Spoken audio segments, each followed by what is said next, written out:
You would think someone starting off their video with, "This is my most controversial take," would expect some backlash for said controversial take. But apparently, Melody thought we were all going to agree with her. But before I get to that, hey, my name is Frank. Welcome to my channel where I talk about all things bookish. Now, I usually try to avoid online bookish drama because frankly, I'm mostly here for the books. But the longer I sat on this, the more pissed off I got. So before I get into it all, I'm just gonna go ahead and play you the full 2-minute video of what I'm talking about so that you know what's happening and you know what has been said, okay? So here we go. And for my most controversial take on this app, let me just say, if you are an unemployed person, please do not give any of us on this app your take on, I read 100 books a year, it's possible. Baby, we know it's possible for you. You don't have a job.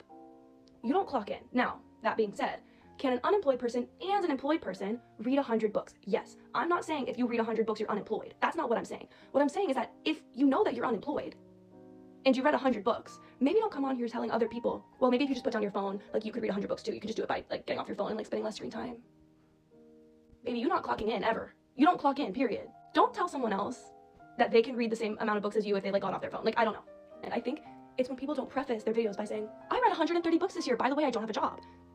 When you don't preface your video with that, people that are amazed by your ability to read so many books while having a job are like, how do you have time? And I think the question is like it's a genuine curiosity. And then you think that they don't believe you, but really they're just amazed by you, okay? And if you have a job, like, definitely give these people advice, for sure. Like, you know, but if you're unemployed, please don't respond saying, well, I get off my phone. Just respond and say, I don't have a job. That's why I can read that many books a year. They're both impressive, by the way, before you come at me. It's impressive to read 100 books a year, job or not. I'm just saying, like, people without a job, just step this one out, okay? I love you. I'll see you in the new year. I hope you read even more books next year, but like, this ain't the fight for you. This ain't the fight for you. Of course, this is only directed at the people who don't have a job, who are coming at people, like telling people, you just play on your phone all day and that's why you don't read 100 books like me. This is for that specific like subset of people. So if you're not in that set of people, I'm not talking about you, okay? Rest assured, rest easy. This is a small group of people. I'm sure you've seen them. You might not be them, but that's what I'm talking about, okay? Understand that if you don't have a job, like, you're at a significant advantage. Like, time is the most valuable asset, and the fact that you have so much of it compared to some other people does a lot for you. It does a lot for you. Like, I hate to say it, but you're not on equal playing grounds. And you have to, like, understand that when you tell people about your reading habits. Like, you just have to keep it in the back of your head. I don't know. We believe you. You're heard.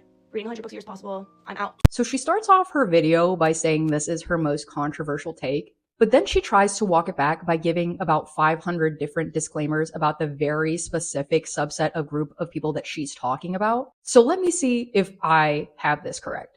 The people she's talking about need to be 1, unemployed, as if unemployed people aren't out job hunting or working side hustles to make ends meet.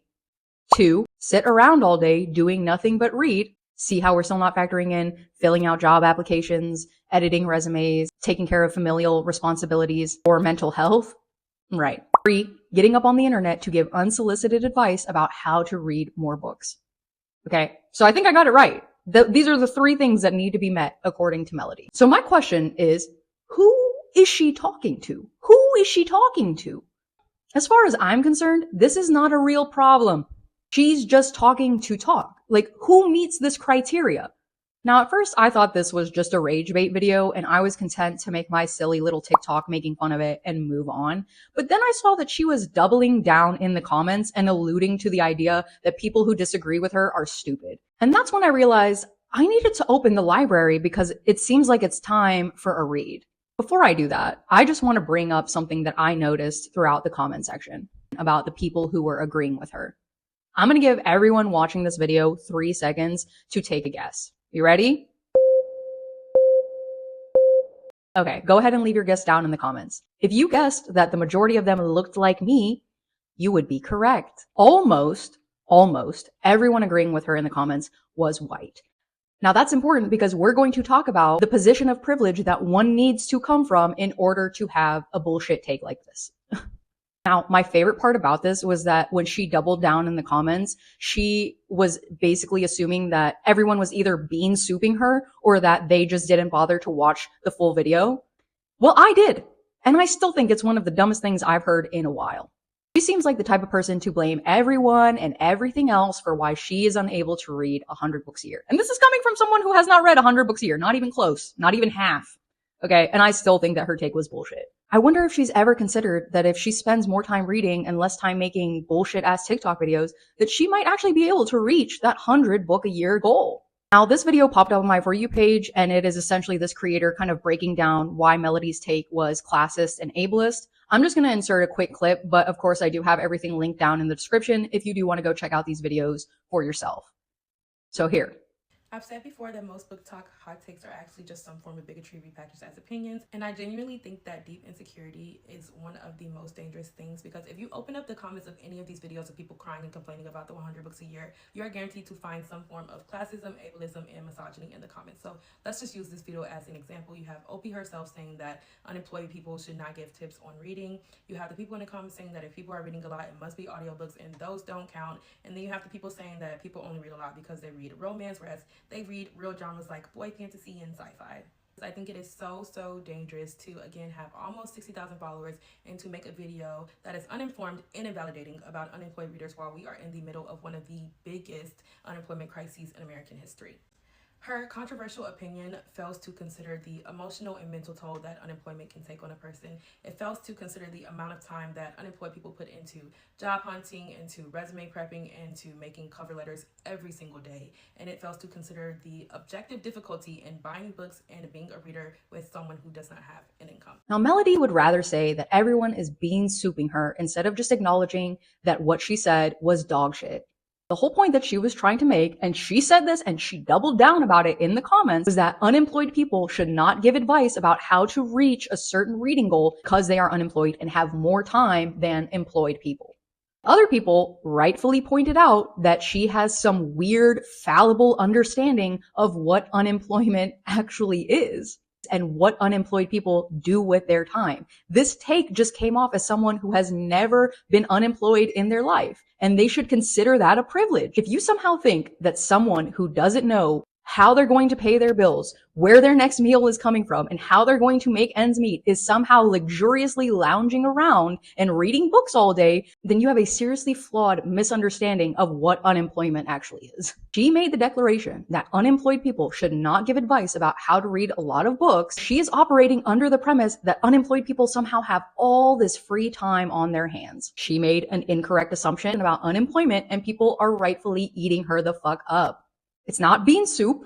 You're just wrong. And you decided to be very loud about it. Now, the issue is that she has almost 60,000 followers, which for some people might not be a lot, but I consider that a pretty decent sized platform. When you have a platform like that, saying irresponsible things like this is frankly just very obnoxious at best.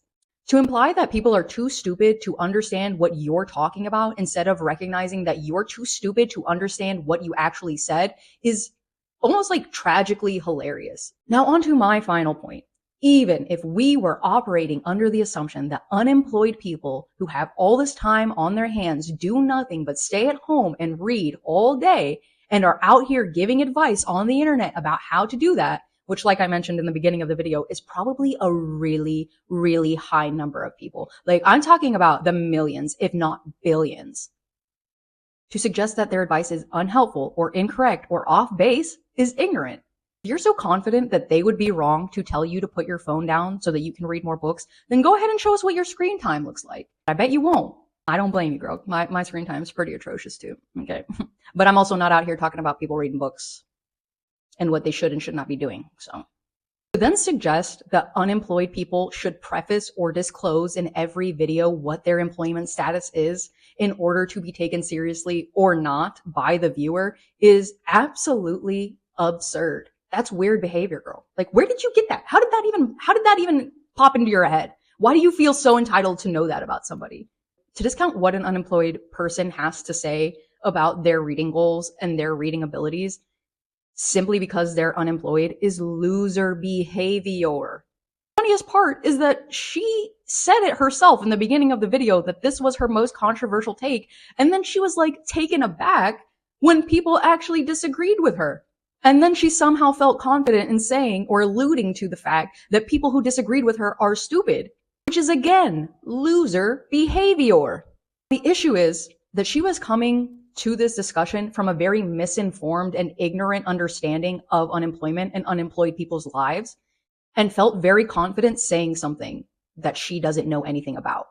In this day and age, when people are becoming homeless left and right, are being forced to choose between things like paying for their car insurance so that they can have a vehicle to get around and apply for jobs and go to interviews, or be able to buy food for themselves and their families for the next week, it is absolutely insane to say something like this. Imply that unemployed people are just lounging about reading all day, effectively calling them lazy, is absolutely coming from a place of privilege. And you're talking about something you don't know anything about. Now, go ahead and raise your hand if you're surprised that she would do that. Oh, okay, yeah, me neither. You're probably asking yourself, Frank, you sound like you're unemployed. That's probably why you have so much beef with this. I'm not. I'm not going to give you my employment status, and I'm not going to tell you what I do for work because I don't really need the full force of the internet coming out to ruin my fucking life. But I will say this, I have been unemployed in the past, and I do know people who are currently unemployed or have also been unemployed in the past. And I'm going to tell you what that actually looks like. That actually looks like when you are collecting unemployment, which is usually about a quarter to a third of what your income was before becoming unemployed. You are out here struggling. You are in survival mode. You are wondering how you are going to pay your bills. You are stressed out. You are searching for jobs constantly. That is what being unemployed looks like for a lot of people. They are not sitting at home lounging about unless they are in a privileged position to be doing so, i.e. they have a lot of savings, they have a very strong support network that they can rely on during this time, etc., etc. And even if they do, even if they were just sitting around doing nothing but reading all day, who the fuck are you to talk about what they can and cannot get up on the internet to say? Like, seriously, what are you talking about? Anybody who is actually unemployed is most likely in survival mode. They are not getting up on the internet to tell you how to read more books. This feels like you saw someone, a very particular person, doing something or saying something, and it set you off, and you decided to get up on the internet and make a very ill-informed generalization about something you fundamentally do not understand. And that is the problem. Your perception of unemployed people is that they are lazy people lounging around just reading books all day. And that is not the case for most people who are unemployed. That is why it's not bean soup. If anything, you were bean souping it. You came up with a very strict, limited set of criteria for a very exploited group of people. And you were sitting here talking about what, dude? About reading books? Because it's ever that serious? Girl, chalk it up to the fact that you're 24 years old, okay? You are old enough to know better than to open your mouth on something you do not understand, but you're still young enough that you're going to look back on this one day and you're going to realize how stupid and ignorant you actually sound. We are not dumb for not understanding what you were talking about in the video. We know damn fucking well what you are talking about in the video. You don't know what you are talking about in that video. And that's where a lot of people had an issue. If you go through those comments and you see people that are actually disagreeing and saying, hey, I've been unemployed, I'm currently unemployed, this is actually what my experience is, you will find that most of these people are struggling to figure their life out because they are unemployed. They are not concerned about reading more books. There are plenty of people that came out and said, I actually read more books when I had a job because they weren't in survival mode. Hello? God, like I said, the more I sat on this and the more I saw you doubling down, the more pissed off I got. Melody, I hope you actually see this video because you need to hear this. You are coming from a very privileged place in life, and you should be grateful for that. Be grateful that you have never been unemployed in your life. Because I'm going to go ahead and make that assumption. Correct me if I'm wrong. I apologize if I am, but I don't think I am based on what you're saying right now. And if you were ever unemployed, I'm just going to take a gander and assume that you had a very strong support network and you were not fighting for your life while you were unemployed. Okay? Again, if I'm wrong, I apologize. All this to say that when you grow up, because you're still young, when you look back at this video of yourself talking about how unemployed people should move through the world, I truly hope that you learn from this experience and realize when you don't know shit, you don't say shit. Okay? Awesome. Fantastic. Yeah. All right. Well, that's what I have to say about this. I'm not going to do my whole spiel of like and subscribe because fuck it. Like, do what you want to do. I just hope that maybe if you were on the side of agreeing with what Melody had to say, you understand that this was all coming from a fundamentally fucked up, incorrect place. And that's why people had beef with it. Okay? Until next time.